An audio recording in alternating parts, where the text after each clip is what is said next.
오늘 우리 교회 주신 하나님 말씀 다니엘 12장 3절 우리 다 같이 일어나셔서 같이 말씀을 합독합니다. 지혜 있는 자는 궁창의 빛과 같이 빛날 것이요 많은 사람을 옳은 대로 돌아오게 한 자는 별과 같이 영원토록 빛나리라.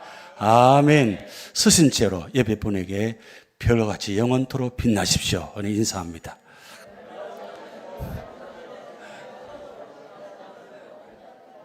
예, 앉으십시오. 이렇게 좋은 말씀, 별과 같이 영원토록 빛나리라. 우리 교회가 별과 같이 영원토록 빛나리라. 우리 교회 모든 성도들이 별과 같이 영원토록 빛나리라. 우리 사랑하는 자녀들이 이 세상에서 별과 같이 영원토록 빛나리라. 예, 말씀대로 될 줄 믿습니다. 지난주부터 이 다니엘 말씀을 보면서 저에게 복음성가 한 찬양을 주셨어요. 지난주도 준비했습니다. 반주자기가 부탁을 하고 이제 설교 끝날 때 찬양을 드리려고 준비했었는데 하나님께서 제 마음에 다음에 그래서 오늘 하나님 저에게 마음을 감동 주기는 시작부터 하라. 그런데 이 찬양의 가사가 너무나 우리에게는 울림이 오는 찬양입니다. 여기까지 인도하신 하나님, 우리를 부르시는데 그 부르심의 뜻, 어떤 뜻인가 그것을 바라보시면서 함께 찬양드립니다.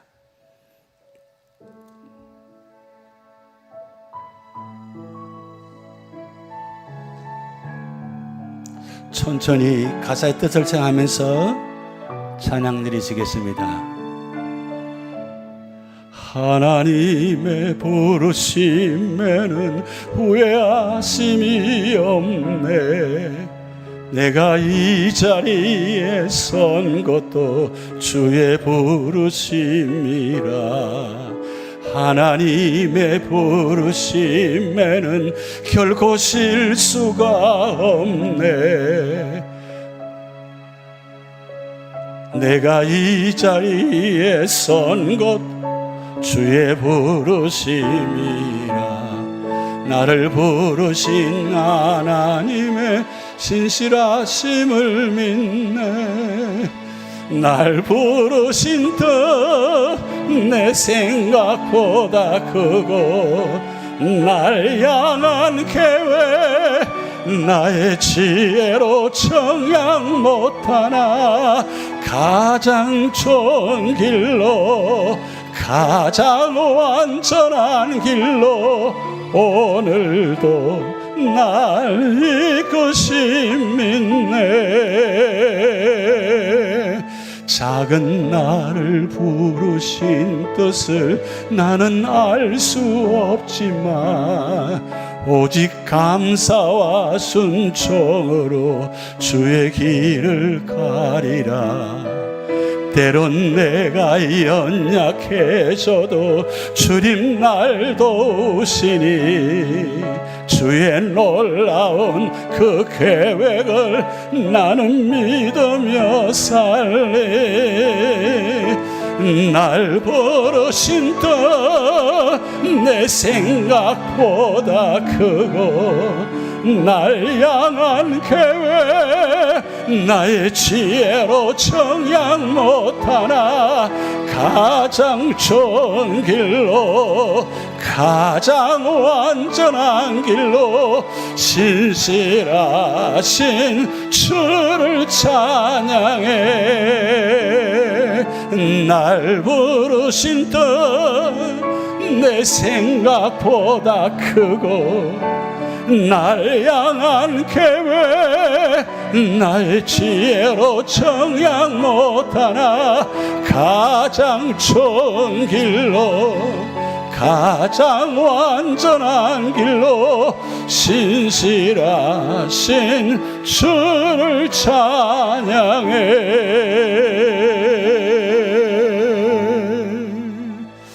아멘. 우리 교회 가는 길, 저와 여러분 가는 길 가장 좋은 길로 가장 완전한 길로 인도하시는 걸 믿으십니까? 저희 잠깐 간증을 드립니다. 제가 여기 2015년도 3월 15일 주일부터 시작했습니다. 와서 교회를 바라보면서 하나님 왜 저를 여기 인도하셨습니까? 질문이 많았습니다. 왜냐하면 이런 줄 몰랐거든요. 이런 모습인지 몰랐거든요. 와서 너무나 답답하고 힘들고 거기다가 저를 향해서 이단 목사라고 그렇게 또 이야기를 듣기도 하고 정말 너무 기가 막혔어요. 하나님, 저를 왜 인도하셨습니까? 저는 한 번도 이단으로 들어본 적이 없는데 전 3단도 아니고 9단도 아닙니다. 그저 주님의 부르심이 왔는 것 뿐인데 왜 제가 이렇게 돼야 됩니까? 그러면서 얼마 후에 한국에서 전화가 왔습니다. 그 전화 온 것은 제가 한국에 있을 때 마지막 신학교 1학년 때부터 미국 들어오기 전까지 약 20년 동안 정말 제가 신학교 1학년 때부터 몸 바쳐 정말 저 30대에 그저 충성한 교회입니다. 얼마나 저를 사랑하시니 미국 유학까지 보내주시고 모든 걸 다 책임져 주시고 모든 걸 인도하신 그런 사랑의 교회입니다. 그런데 그 교회에서 저를 청병한다고 연락이 왔어요. 근데 이미 제가 이사 다 하고 다 여기 와서 이제 목회를 시작했는데 그 전화를 받으면서 제가 흔들렸었겠어요? 흔들릴 뻔했습니다. 왜냐하면 제가 참 사랑하는 교회, 제 몸 바쳐 30대에 정말 충성한 교회였거든요. 그 목사님과 교인들, 그 목사님께서 그 자리에 서울대학교 입구에 4번이나 새롭게 지을 정도로 대단한 목회 경력이 있으시고 한국 교단에 굉장히 큰 영향을 미치는 목사님, 목회 실습을 한 교회였습니다. 많은 것을 배웠습니다. 그때 제가 많은 것을 목회에 관한 배웠습니다. 물론 제 아버님을 통해서 많이 배웠지만 그 목사님을 통해서 정말 많이 배웠습니다. 그리고 저를 많이 사랑해 주셨습니다. 그래서 전화 왔을 때 제가 기도해 보겠습니다. 할 수 있는데 기도해 보겠다 하는 것은 안 한다는 뜻이거든요. 여러분 보통 질문하면 저 기도해 보겠습니다. 99% 안 해요. 그래서 저는 그 간절한 음성, 교회가 힘들어졌으니까 와서 도와달라고 전화 왔을 때 정중하게 저는 이미 이곳에 와서 목회를 시작했습니다. 저 마음은 제 받은 사랑 빚진 교회인데 보답하고 싶지만 그래도 하나님 이곳에 부르셨기 때문에 여기에 순종하며 저는 이곳에 섬기겠습니다. 그렇게 거절하고 지금까지 왔습니다. 그런데 하나님께서 지금까지 가장 힘든 길로, 가장 어려운 길로, 가장 부족한 길로 인도하신 것 같았는데 지나가 보니까 제가 처음 여기 와서 제가 2번 와서 이 교회 모습 보고 3번째 와서 이제 목회를 시작했는데 2번째 와서 봤을 때 이 교회에 앉으면서 하나님 저 친교실이 위에 올라와야 됩니다. 그때 보여주셨어요. 그리고 창문이 너무 아무 의미 없이 그냥 있어서 하나님 저기에 예수님이 있었으면 좋겠습니다. 그렇게 기도하고 시작했습니다. 드디어 신교실 기도한 대로 저렇게 이루어졌어요. 하나님이 하신 거예요. 여러분이 하신 거예요. 그런데 지나고 보니까 가장 힘든 길인 것 같은데 가장 좋은 길로, 가장 완전한 길로 시진하신 하나님께서 이렇게 인도하셨어요. 오늘 여러분 삶의 자리, 내가 이 자리에 왜 와 있는가? 유저지 연합장로에 왜 와 있는가? 왜 유저지 연합장로에 장로님으로 권사님 집사님으로 세워져 있는가? 아무 의미 없다고 생각되십니까? 신화가 지나고 보니까 벌써 나이가 들어서 힘도 없고 아무것도 할 수 없는 것처럼 지금 보입니다. 그런데 여러분 아닙니다.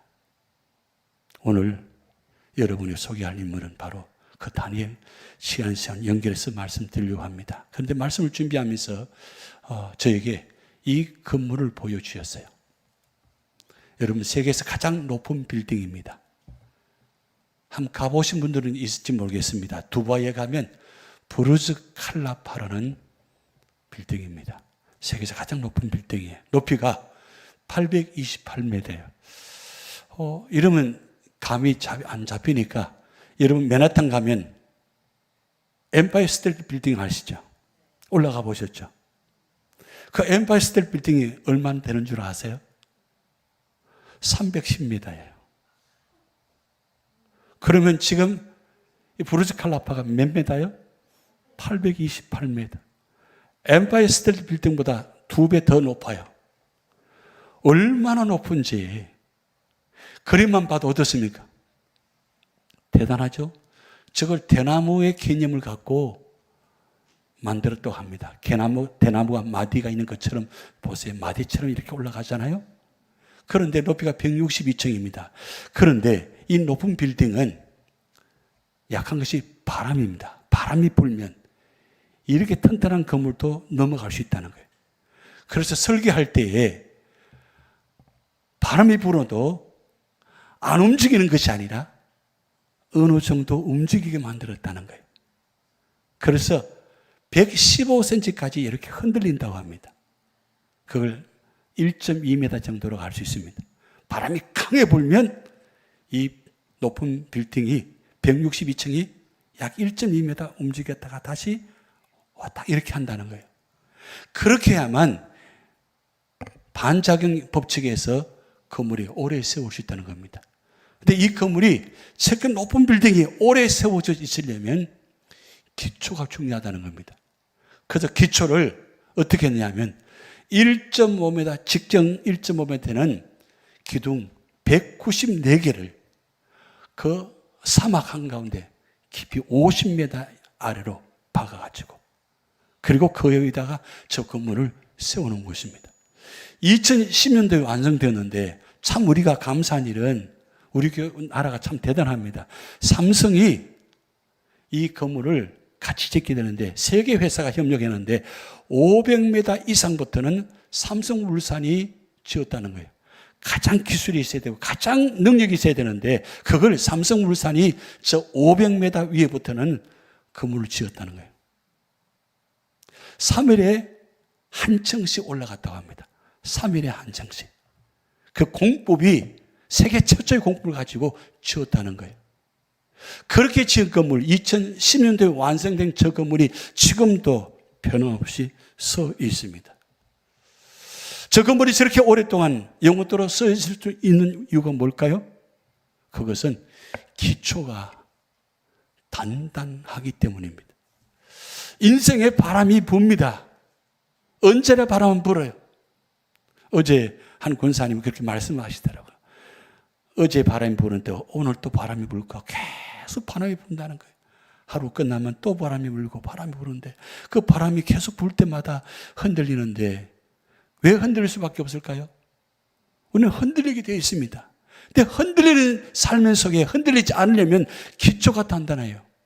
여러분 잡초는 아무리 바람이 불어도 겉으로는 흔들리는 것 같은데 내 위에 이상의 뿌리가 박혀 있다는 거예요. 그래서 어떤 바람이 불어도 잡초는 못 펴지지 않는다는 거예요. 여러분 잡초 가진 인생이라 그러죠. 그건 고난받은 인생입니다. 고난이 많으면 많을수록 그 뿌리가 깊이 있게 내공이 세워진다는 거죠. 오늘 우리 삶의 자리에 고난의 바람이 많이 붑니다. 그럴 때 우리는 어떻게 세워져 있어야 되는가? 오늘 바로 별과 같이 영원토록 빛나리라. 자, 여러분 이 다니엘 말씀을 통해서 우리가 하는 중요한 교훈은 하나님은 이 유대 민족을 70년 동안 바벨론의 포로 잡혀가서 포로 생활하려고 하나님이 계획하십니다.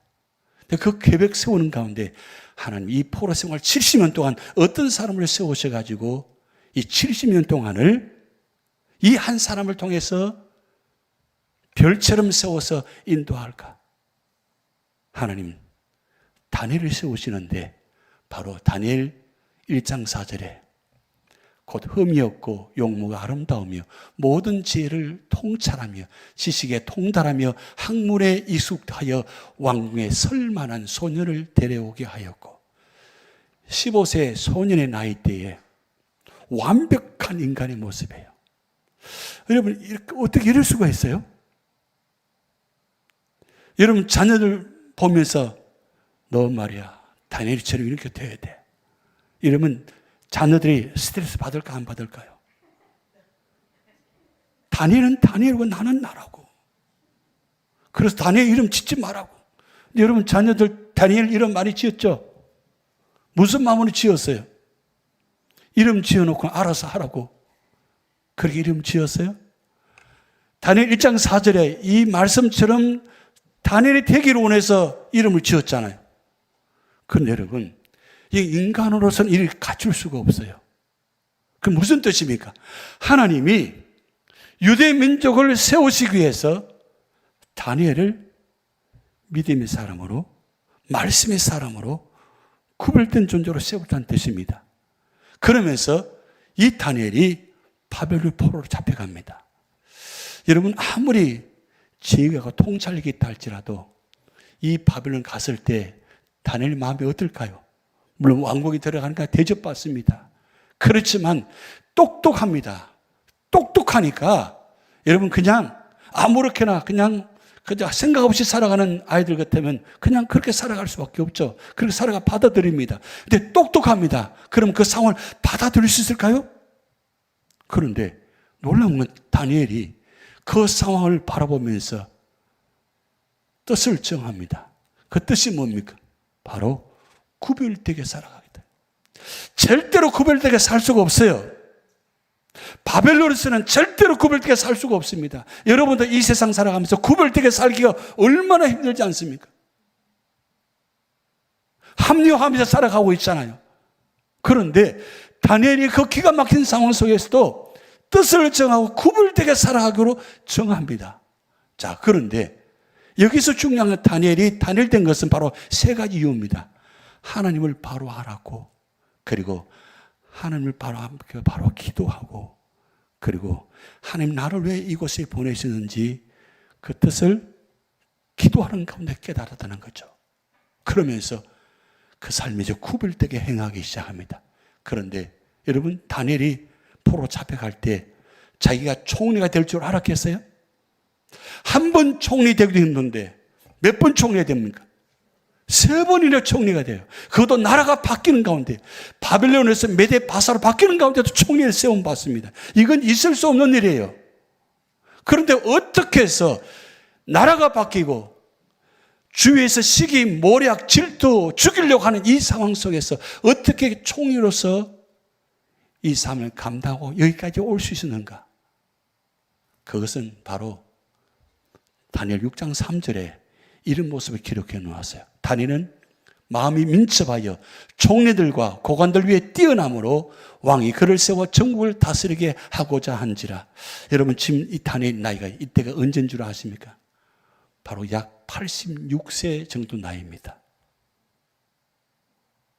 그런데 86세 나이 때에 총리가 되었습니다. 그런데 다니엘 9장 1절 2절에 이렇게 말씀이 기록되어 있습니다. 메대 족속 아하술의 아들 다리오가 갈대아 나라 왕으로 세움을 받은 첫 해, 이 첫 해란 말은 다리오 왕이 되고 난 후 다니엘이 총리가 되는 첫 해입니다. 그때에 그 통치 원년에 나 다니엘이 책을 통해 여호와께서 말씀으로 선지자 예레미야에게 일려주신 그 연수를 깨달았나니 곧 예루살렘의 황폐함이 70년 만에 그치리라 하신 것이니라. 자, 여기 이 예레미야 책을 통해서 말씀 오게 됩니다. 그런데 여러분, 예레미야 29장 10절에 이렇게 예레미야를 통해서 편지를 바벨론을 보내게 됩니다.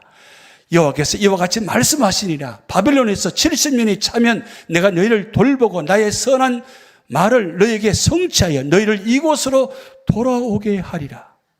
자, 이 말씀이 기록돼서 편지를 보냈는데 다니엘이 언제 이 책을 보게 되느냐? 70년 한 해 전 69년째에 되는 해에 이 말씀을 보게 됩니다. 여러분, 이 말씀을 보았을 때 어떤 생각이 들었을까요? 다니엘은 지금 살아온 나를 계산해 봅니다. 내가 606년에 내가 포로로 잡혀왔는데 70년이면 바로 내년이에요. 내년이 70년 차가 되고 70년 만에 돌아가게 된다는 이 말씀을 보게 된 겁니다. 여러분 같으면 어떤 생각이 들까요? 내가 돌아가고 싶은 마음 들까요? 내가 이미 총리가 되어 있는데. 그리고 내가 총리가 된 것은 내 능력, 내 지혜 때문에 된 것으로 착각할 수 있잖아요. 그런데 다니엘은 이 책을 보는 순간 너무 놀라는 거예요. 왜냐하면 처음 606년에 포로 잡혀갔을 때 다니엘은 70 만에 돌아오리라 생각도 못했습니다. 이제 그저 포로 잡혀가면 영원히 그 땅에서 포로 생활로 살아갈 수밖에 없을 것이다. 그래서 그 땅에 죽을 것이다. 그렇게 생각하고 살아갔을 것입니다. 그런데 놀랍게도 총리를 시험 받습니다. 그럴 때마다 무슨 생각이 들었을까요? 내가 왜 총리가 되었지? 내가 이렇게 총리될 수 있는 자격도 없는데 총리가 되었을 때 어떤 마음이었을까요? 교만해질 수 있잖아요. 그래서 총리가 되었으면 내가 이 포로 생활하면서 내 사람을 세우고 내 권력을 유지하기 위해서 온갖 방법을 다 동원했지 않겠습니까? 그런데 여러분 다니엘이 총리가 된 후에 주위에서 시기모략을 이제 시작합니다. 다니엘을 죽이려고 합니다. 그때 보세요. 이렇게 6장 4절에 기록되어 있습니다. 총리들과 고관들이 국사에 대하여 다니엘을 고발할 근거를 찾고자 하였으나 아무 근거, 아무 허물도 찾지 못하였으니 이는 그가 충성되어 아무 그릇됨도 없고 아무 허물도 없음이었더라. 아무가 몇 번 나왔어요? 4번 나왔어요. 이 뜻은 진짜 아무 일 없다는 거예요. 그렇게 총리를 3번 하면서도 그가 권리를 사욕을 참기 위해서 세우기 위해서 자기 사람을 세우기 위해서 그리고 그 총리로서 권력을 유지하기 위해서 권력을 이용해서 재물을 탈취하고 그것을 이용할 수 있잖아요. 세상은 권력을 누리면서 그 권력 가운데 재물을 취하고 탐심 때문에 나중에 그것 때문에 다 무너지잖아요. 충분히 그럴 수 있죠. 그런데 69년 동안 다니엘은 그 바벨론 통해 살면서 뜻을 정하고 구불되게 살기로 작정한 15세 나이부터 69세, 86세까지 아무 근거, 아무 허물도 찾지 못하였으니 아무 허물도 없습니다. 오히려 더 충성하였더라. 이럴 수 있을까요? 여러분 어떻게 생각하세요? 이렇게 살아갈 수 있을까요? 그런데 다니엘은 이렇게 살았어요. 그래서 한 가지 찾아내었어요. 그것이 무엇이냐? 하나님의 율법에서 근거를 찾게 됩니다. 왜냐하면 다니엘은 하루 3번씩 자기 집에 가서 창문을 열고 기도했거든요. 그걸 다 알게 됩니다. 그런데 그걸 하게 되면 결국 사자굴 속에 던짐을 당할 수밖에 없습니다. 그런데 다니엘이 이 상황 속에서 어떻게 합니까? 6장 10절 같이 읽어봅니다. 여러분 같으면 어떻게 할 것인지 한번 같이 합독합니다. 다니엘이 이 조세 왕의 도장에 찍힌 것을 알고도 자기 집에 돌아가서는 윗방에 올라가 예루살렘으로 향한 창문을 열고 전에 하던 대로 하루 3번씩 무릎을 꿇고 기도하며 그의 하나님께 감사하였더라. 기도는 할 수 있어요. 그런데 감사하기는 쉽지 않습니다. 왜? 지금 기도하면 죽습니다. 사자밥이 됩니다. 그럼에도 다니엘이 이 상황 속에서도 전에 하던 대로 69년 동안 바벨론에 살면서 하루도 거르지 않고 하루 3번씩 기도한 대로 그리고 무릎 꿇고 기도하면서 하나님께 감사했더라. 이 감사는 이때가 감사만 한 것이 아니라 포로 잡혀왔을 때부터 69년 동안 하나님께 감사하며 기도했다는 거예요. 감사했더니 어떻게 되었어요? 총리가 되었어요. 감사하더니 인정받았어요. 그럴 때마다 다니엘은 더욱더 기도했을 것입니다. 그런데 이때 기도는 절대절명의 기도입니다. 2가지 이유 때문입니다. 첫째, 하나님 나를 살려주옵소서. 내가 이대로 죽을 수가 없습니다. 다니엘 생애 중에서 가장 막다른 골목에 와 있습니다. 그것 때문에 살려달라고 기도했을 것입니다. 그런데 감사했다는 뜻은 두 번째 의미가 중요합니다. 그것은 하나님, 내가 그동안 몰랐었는데 69년 만에 제가 알았습니다. 69년 만에 뭘 알았다고요? 이 민족이 70년 만에 돌아갈 것이라고. 근데 그가 놀란 것은 뭐냐면 왜 자기를 총리를 3번을 세웠는가? 무엇 때문에 자기를 총리를 세웠는가? 그것은 70년 만에 이 땅에 있는 포로된 자, 우리 고국을, 백성들을 돌아오게 하려고 주신 사명 때문에 세웠다는 거예요. 이때를 위해서 자기를 세웠다는 걸 깨닫게 된 겁니다. 여러분, 에스더가 이때를 위해서 너를 세웠다고 모르드게가 말씀할 때 에스더가 뭐라고 고백하고 반응합니까? 죽으면 죽으리다 하고 왕 앞에 나가잖아요. 여러분, 지금 삶의 자리에 고난과 아픔들이 있을 것입니다. 그런데 여러분 앞에 놓여진 이 문제를 어떻게 해결할까요? 왜 힘든 자리에 나를 세웠는가? 왜 나를 이곳에 세웠는가? 무엇 때문에 세웠을까요? 저를 왜 이곳에 세웠는가? 그건 한 가지 이유입니다. 이 교회를 하나님께로 인도하기 위해서, 구원의 자리를 인도하기 위해서, 마지막까지 주님 앞에 갈 수 있도록 구원의 길을 인도하도록 저를 세워주셨어요. 여러분 마찬가지입니다. 여러분을 이 교회로 왜 세우셨어요? 왜 찬양대원으로, 반주자로, 악기 연주자로 여러분들을 세우셨어요? 여러분의 헌신을 통해서 힘들고 어려운 가운데도, 몸이 아픈 가운데도 몸부림치면서 내가 받은 자리에 이 사명 감당할 때 이 순간이 어쩌면 69년이 될지 모르겠습니다. 이제 딴 년이 70년이 될지도 모르겠습니다. 내년에 큰 일들이 우리 교회 앞에 준비될 것입니다. 그 계획을 위해서 저와 여러분을 오늘 세우신 거예요. 여러분 가정에, 여러분 삶의 자리에 그런 문제들이 있을 때 그 문제를 통해서 회피하고 멀리하고 도망가는 것이 아니라 하나님이 나를 이곳에 세우신 이유는 나를 통해서 하나님 구원의 길로 인도하시기 위해서 세움을 받도록 믿습니다. 그게 고백이 되어져야 돼요. 다니엘이 충분히 그럴 수 있지 않습니까? 도망갈 수도 있어요. 나는 이제 총리 못합니다. 이 나이가 들어서 못합니다. 86세, 87세 이제 기억도 없고 아무것도 생각도 없습니다. 할 수 있는 힘이 하나도 없습니다. 그런데 다니엘이 어떻게 했습니까? 총리를 기쁨으로 받아들입니다. 왜 받아들였을까요? 바로 나를 통한 하나님의 계획이 있다는 거예요.